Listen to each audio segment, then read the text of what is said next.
நடிகை பானுமதி ஒரு சமயம் ஊடக பெட்டியில் சொன்னார், எம்ஜிஆர் தான் திமுக, திமுக தான் எம்ஜிஆர் என்று. திமுக என்ற கட்சியை சினிமாவில் வளர்ந்து கொண்டிருந்த நிலையில் படிக்காத ஏழை பாமர மக்களிடையே படிப்படியாக கொண்டு சென்றவர் எம்ஜிஆர். அன்று ஓட்டு சேர்க்க, ஓட்டு கிடைக்க ஒரு வலிமை மிக்க வாக்கு வங்கியாக எம்ஜிஆர் திகழ்ந்ததைத்தான் அறிஞர் அண்ணா அவர்கள் 1962 உங்கள் முகத்தை தேர்தல் பிரச்சாரத்தின் போது காட்டுங்கள், 30,000 ஓட்டு கிடைக்கும் தொகுதி ஒன்றுக்கு என்று புகழாரம் சுட்டினார். இன்றைக்கு எம்ஜிஆர் ஓட்டு வங்கி அதிமுகவின் அடிப்படை பலம். ஆனால் அவ்வப்போது அது சேதாரமடைவதும் சிதறுவதும் தலைமையின் பொறுப்பில் உள்ளவர்களின் சிலரது செயல்பாடுகளால். 1967 இருந்து 1987 வரை எம்ஜிஆர் இன்றி அரசியல் இயங்குவதில்லை. சர்வதேச அளவில் ஓட்டு வங்கியுள்ள ஒரே தலைவர் எம்ஜிஆர் தான் என்பதை உலக அளவில் பெரிய தொலைக்காட்சியான ஸ்டார் டிவி தனது செய்தி அலைவரிசையில் வெளிப்படுத்தி இருக்கிறது. 1967 எம்ஜிஆர் துப்பாக்கியால் சுடப்பட்டு சிகிச்சை பெற்ற கழுத்தில் மாவுக்கட்டுடன் இருந்த கோலத்தை படம் பிடித்து அதை சுவரொட்டியாக்கி தமிழகம் முழுவதும் கொண்டு சென்றதன் விளைவு திமுக பெருவாரியான 137 இடங்களில் வென்றது. 1967 விட 1971 தேர்தலில் திமுக அதிக இடங்களில் வெற்றி பெற காரணமாக இருந்தது எம்ஜிஆரின் தேர்தல் அணுகுமுறை. அண்ணா மறைவிற்கு பின் எம்ஜிஆரால் கருணாநிதி தமிழக முதல்வரானது, திமுக தலைவரானது என்ற போக்கில் தவறுகள் தலை தூக்க தொடங்கின. காமராஜர் உட்பட எதிர்கட்சியினர் ஊழல் குற்றச்சாட்டுகளை சொல்ல தொடங்கினர். திமுக ஆட்சிக்கு அவப்பெயர் இருந்த நேரம். அதனால் 1972 வரை ஆட்சியை தக்க வைத்தால் அடுத்த தேர்தலில் வெற்றி வாய்ப்புக்கு பங்கம் வந்துவிடும் என்று கருணாநிதி ஆட்சியினை கலைத்து சட்டமன்ற தேர்தலுக்கு வழிவகுத்தார். பிரச்சாரம் தொடங்கியது. எம்ஜிஆர் பரங்கிமலை தொகுதியில் வழக்கம் போல் நின்றாலும் பிரச்சாரத்தில் ஆர்வம் காட்டவில்லை. அது கருணாநிதிக்கு உறுத்தியது. எம்ஜிஆரிடம் திமுகவுக்கு சாதகம் என்ற சாதுரியமாய் வேண்டிய கருணாநிதி அவரை பிரச்சாரத்திற்கு ஒப்புக்கொள்ள வைத்தார். எம்ஜிஆருக்கு தன்னால் அண்ணா உருவாக்கிய கட்சிக்கு பின்னடைவு ஏற்படக்கூடாது என்று தீவிர பிரச்சாரத்திற்கு புறப்பட்டார். அப்போது அவர் எல்லா கூட்டங்களிலும் பேசிய ஒரு விஷயம் மக்களிடம் ஒரே கேள்வியை எழுப்பி அதற்கு இசைவான பதிலை பெற்றதே. திமுக ஊழல் செய்ததா என்ற எம்ஜிஆரின் கேள்விக்கு மக்களிடமிருந்து இல்லை இல்லை என்ற பதிலே வந்தது. அது ஒரு உளவியல் ரீதியான தாக்கத்தை ஏற்படுத்தி 1971 தேர்தலில் திமுக 184 இடங்களில் வென்றது. இந்த மிருகபல பெரும்பான்மை கருணாநிதிக்கு இன்னும் தவறுகளுக்கு தைரியம் கொடுத்தது. அது மட்டுமின்றி அரசுக்கு வருமானம் வேண்டும் என்பதற்காக மதுவிலக்கை ரத்து செய்து அறிவித்தார். மூதறிஞர் ராஜாஜி கொட்டு மழையில் கருணாநிதி இல்லம் சென்று மக்களை மது பழக்கத்திற்கு ஆளாக்காதீர் என்று கேட்டுக்கொண்டார். ஆனால் மதுக்கடைகள் திறக்கப்பட்டன. நிஜத்திலும் சினிமாவிலும் மதுவிற்கு எதிரான போக்கில் இருந்த எம்ஜிஆருக்கு அரசின் முடிவு அதிர்ச்சியை, ஏமாற்றத்தை உண்டாக்கியது. அதிலும் இன்னொரு கொடுமை, மது எதிர்ப்பு பிரச்சார குழு தலைவராக எம்ஜிஆரை கருணாநிதி நியமித்தார்.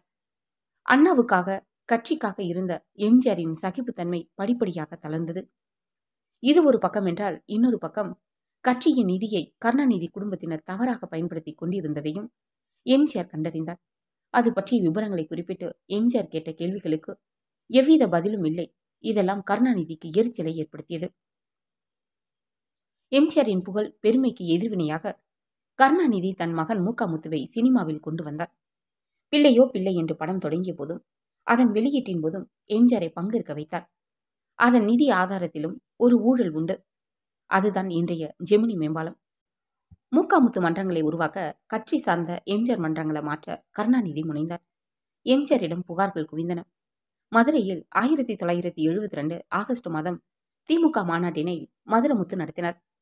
ஊர்வலத்திற்கு முத்து தலைமை தாங்கி நடத்திட செய்தார். மாநாட்டில் கருணாநிதிக்கு முன்னதாக எம்ஜிஆர் பேசிவிட்டு புறப்பட்டு போனபோது கூட்டமும் கலைந்து போனது. அதனால் கருணாநிதி பேசாமலே கூட்டம் முடிந்தது.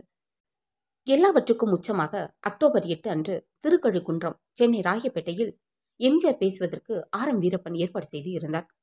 திமுகவிற்கு முரசொலி இருப்பது போல எம்ஜிஆர் மன்றங்களுக்காக கே.ஏ. கிருஷ்ணசாமியை தென்னகம் நாளேட்டினை நடத்த ஆர்.எம்.வி. நிதி ஆதாரத்திலிருந்து பல்வேறு உதவிகளை செய்து கொடுத்தார்.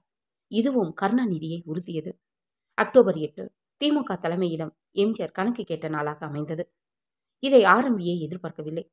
என்ன ஆகப் போகிறதோ என்று பயந்தார். அவர் பயந்தது போல் அக்டோபர் 10 எம்ஜிஆர் நீக்கப்பட்ட அறிவிப்பு வெளியானது.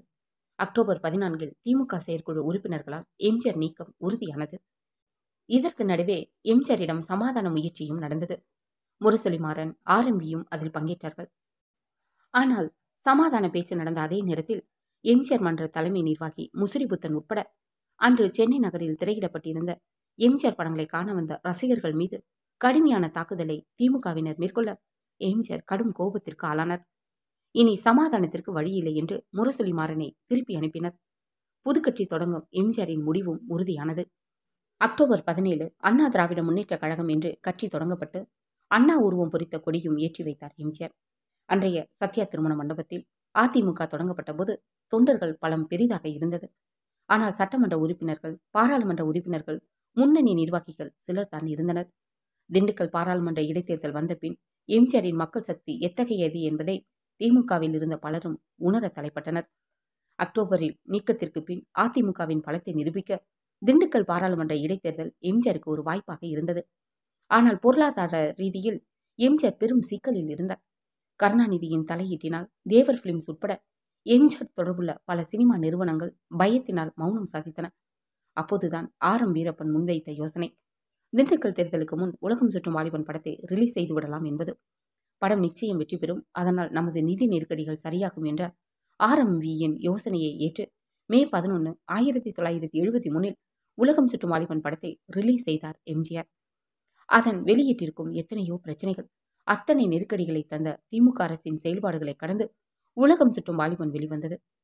உலகம் சுற்றும் வாலிபனின் வெற்றியும் வசூலும் எம்ஜிஆரின் கலைப்பிற்கு மருந்தாக இருந்தது.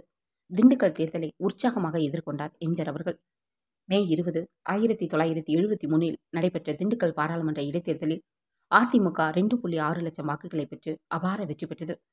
2ஆம் இடத்தில் காமராஜரின் ஸ்தாபன காங்கிரஸ் 1.2 லட்சம் வாக்குகள், 3ஆம் இடத்தில் ஆளும் திமுக 90,000 வாக்குகள் பெற்றன.